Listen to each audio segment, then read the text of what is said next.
జాతీయ ఉత్తమ ఉపాధ్యాయురాలిగా పవిత్ర అట. ఎవరి పవిత్ర? మేడం పవిత్ర గారు సూర్యాపేట జిల్లా పెన్పహాడ్ జెడ్పీహెచ్ఎస్లో జీవశాస్త్రం టీచర్ అట.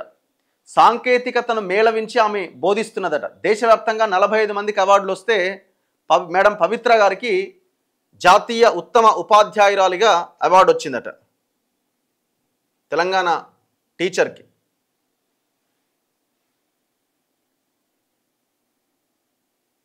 ఇగో ఈవిడే తెలంగాణ ఉపాధ్యాయురాలు మారం పవిత్రకు జాతీయ ఉత్తమ ఉపాధ్యాయ అవార్డు దక్కింది. కేంద్ర విద్యాశాఖ 2025కి గాను మొత్తం 45 మందికి అవార్డులు ఇస్తే రాష్ట్రం నుంచి పవిత్ర గారు ఎంపికయ్యారు.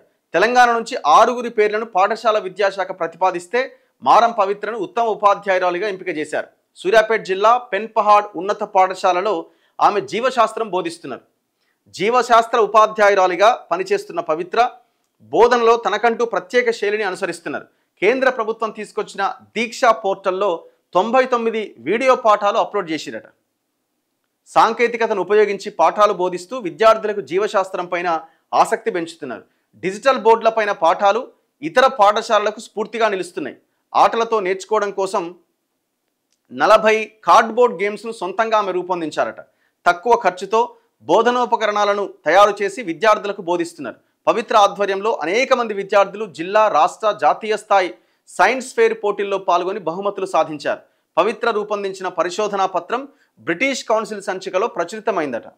గొప్ప విషయమే. ప్రస్తుతం 10వ తరగతిలో ఉన్న శాస్త్ర సాంకేతిక విజ్ఞానం, హోమ్ సైన్స్ పుస్తకాల రచయితల్లో ఈమె కూడా ఒకరు. పవిత్ర భర్త నాతాల మన్మథరెడ్డి సైతం ప్రభుత్వ ఉపాధ్యాయుడే. మాది వ్యవసాయ కుటుంబం. చిన్నతనంలోనే నాన్న మరణించడంతో అమ్మే నన్ను చదివించారు.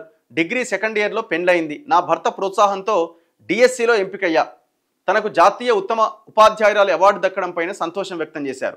జాతీయ ఉత్తమ ఉపాధ్యాయురాలిగా ఎంపికైన మారం పవిత్రను విద్యాశాఖ కార్యదర్శి యోగితారాణ, పాఠశాల విద్యాశాఖ సంచాలకుడు నవీన్ నికోలస్ వీళ్ళందరూ అభినందించారట.